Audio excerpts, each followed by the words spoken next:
obviously his credentials were on the TV. You might say, why did he start it off? Well, I think it's great that he started off because he's worked, as he said, with companies and corporations all over the globe for 50 years. I mean, so he really intimately knows a good business opportunity when he sees it. It was actually Bob 15 years ago who suggested that I look at a company, look at the industry that Vemma is a part of that we're going to talk about this evening.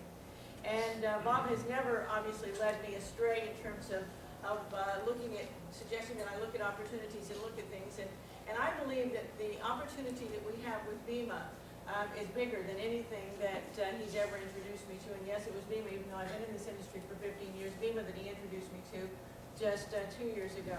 As Bob said, I met him when I was selling life insurance, struggling. I had gone into selling life insurance some 36 years ago when my first husband passed away, and I found myself with a lifestyle that I could no longer afford. And some of you may be saying, that's me, for different reasons. I found myself that I needed to earn, what it cost me to live was more than what I was earning, and so I thought I'll go into sales, and perhaps that will give me the extra money. Sales was a lot harder than I thought it was going to be. I struggled and struggled, and 4 years later, that's when I met Bob in a seminar, and I was still earning essentially what I had started out earning 4 years earlier, but I was still hoping, still wishing that that vehicle would provide the income. And what Bob shared with me was just a couple of things, and as you heard, my income turned around on a dime. And so I believe that it's not so important that, the vehicle that you're in, but I believe what's important is equally important is the people that you're associating with, and the advice and the direction and the mentoring that you're getting. If I hadn't been mentored by Bob, I know that staying in that industry another 10 years or in that company wouldn't have made a difference. So I think that as you evaluate what you're hearing and seeing this evening, you want to realize that you're going to get, you're not just getting a great company with a great product and a great opportunity, but you're also getting great people, I believe, and I'm not speaking for myself, but I'm speaking for a whole team of us that really care about the benefit of the people that we're involved with and how we can help you achieve your goals. Oh, thank you. So, we have an amazing opportunity. Well, what I want you to focus on as we run through the information this evening is, what do you really want? You know, I think that Bob was probably the first person who ever asked me that question. Now, when I was in the insurance industry, my managers would tell me, that I needed to set goals, but they were more interested in my goals being something that was consistent with what they needed to reach their goals so that everybody could make corporate happy. They really weren't interested in what I wanted. But Bob sat down and he said, what do you really want? Now, I think I had long since quit really thinking about what I wanted. I was just trying to pay the bills. I was just on a treadmill trying to keep one step ahead of everything. And Bob said, you're never going to get ahead of everything until you really think about what you want. And so, so I would like you to think about, if you won the lottery, if you had some big infusion or big inheritance or big sum of money come your way, and I don't want anybody to say anything out loud, but how would you be living? What would you be doing? How would your life look like? Because the life that you envision that way is the life you can actually have. I have learned that. You can actually have that life. And the opportunity we're going to share with you can provide it. Now, a lot of people who get involved in this, as Ian is going to point out, is not a primary income. There's a lot of people who come into to this particular industry who are professionals, doctors and lawyers, who have spent a lot of money and time to get to the point that they are in their career, and they're not interested in giving it up. But they are interested in having additional income that they can't provide. I mean, if you look at a lawyer or an accountant, and a lot of these people, billable hours is the most important word to them, and they can't make much more beyond billable hours. And so they need other forms of income. And so for some of you, you may be very happy with what you're doing, but it may not provide the income that you want. And so this becomes just another vehicle. But for others, it could be something that's primary. And that's what it was for me. I was looking for a change. After really distinguishing myself in sales those many years ago, I started my own financial services business, and I did very well. But like a lot of small business owners, I found myself working 70, 80, 90 hours a week, loving the work I was doing but hating the hours. And it was at this point 15 years ago that I said to Bob, you know, I really love what I do. I really want a career. I really like helping people, but, you know, I can't keep working these hours. It's killing me.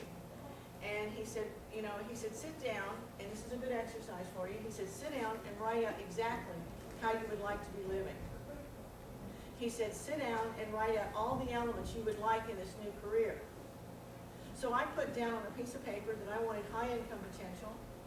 I wanted control of my time, something that I didn't have at all.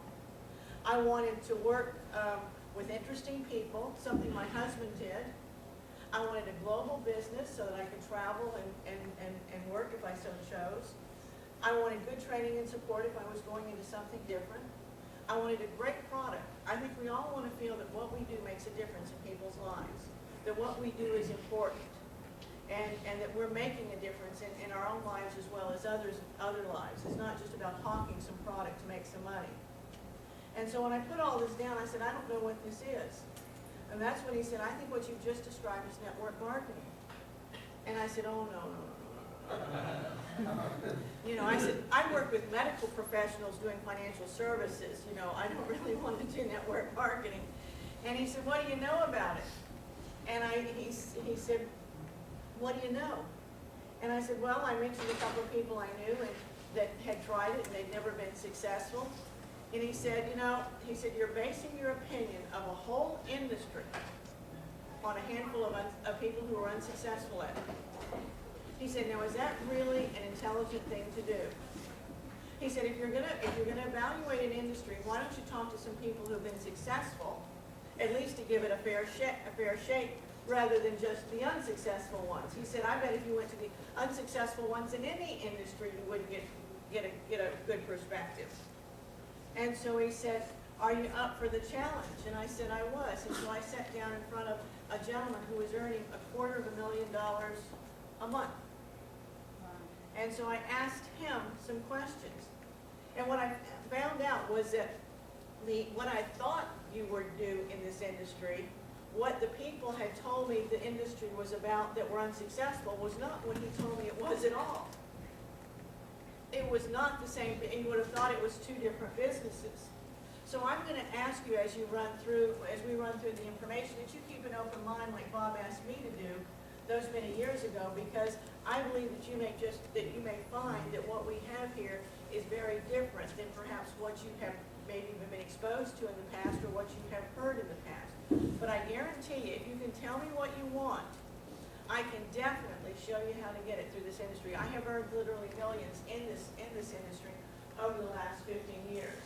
So we're going to be able to show you how you can get what you want, time freedom and money freedom. But we're also going to share this great product, because underneath this all, if there's not a great product, there's not really much of an opportunity.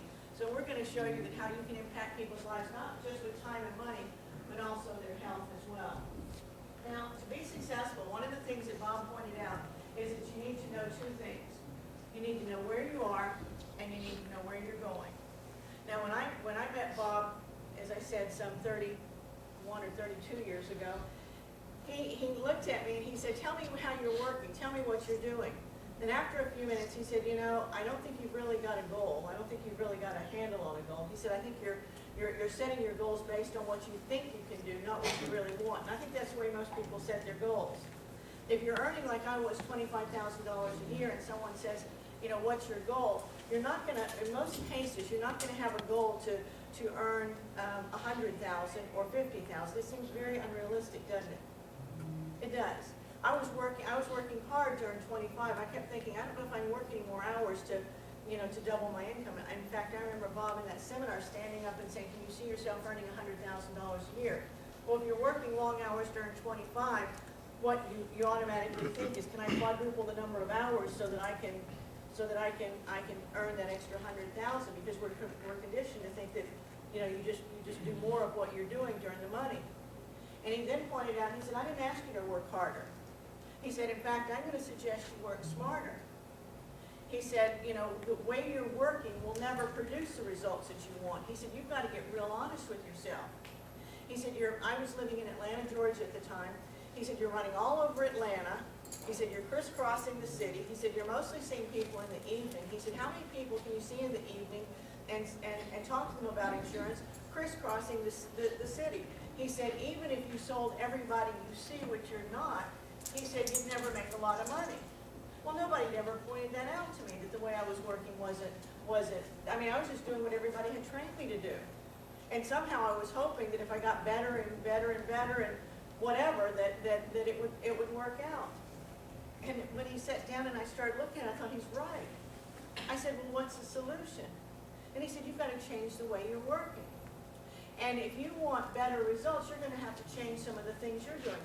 Now, a lot of times, one of the reasons, if this is so simple, why don't people get more of what they want?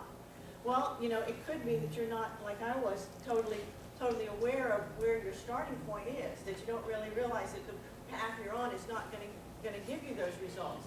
The other is that you may be doing what I did, is that you're setting goals based on what you think you can do, not what you really want, because you're trying to figure it out your way rather than letting someone else help you and show you a better way, a different way of getting there.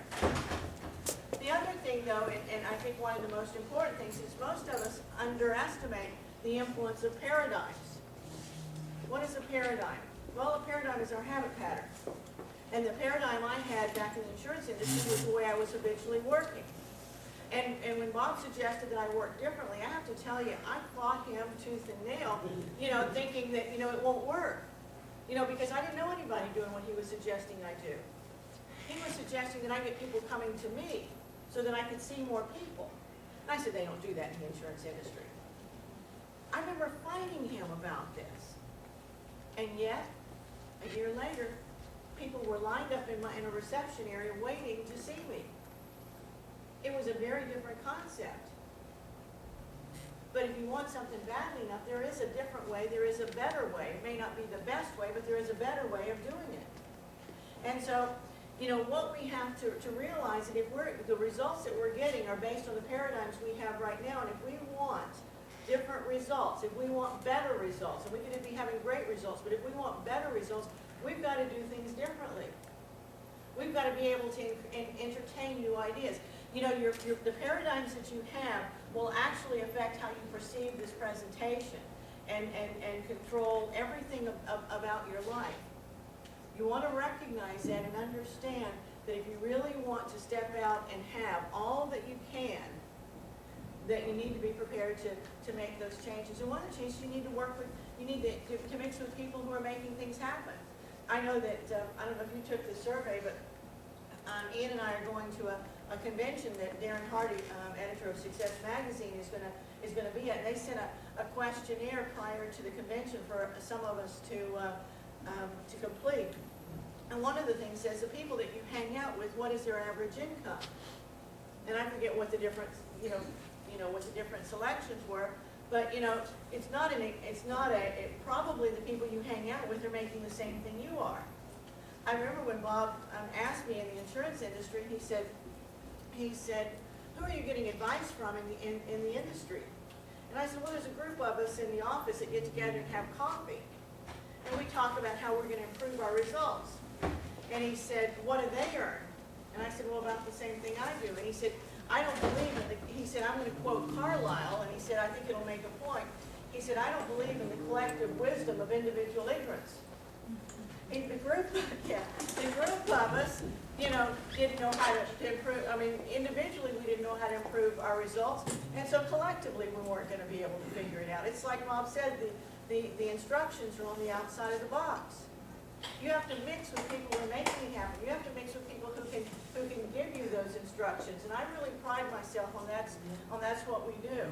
My goal in this company is really to help a lot of people enjoy the financial freedom that I've been fortunate to enjoy and that I've been able to help others enjoy. That is really my passion. Bob's passion is helping people change their lives. Mine is directed toward financial, because I really get a kick. That's what I was doing in financial services, except that I was doing it by restructuring and rearranging and reconfiguring what they were doing frequently. Now I'm able to actually show them how to increase their income so that they can live the way they choose, rather than just trying to reconfigure what they're earning so that they can save more. The way I'm doing it now, I think, is a lot more exciting. So, I'm going to bring up Kathy, and she's going to talk a little bit about our great product, because I think it's important that we understand that at the base of this opportunity that we're talking about, there is a great product. And so we're going to talk a little bit about this. You're going to hear some testimonials. And then Ian is going to come up and talk a little bit more about the business side of it. So give Kathy a hand.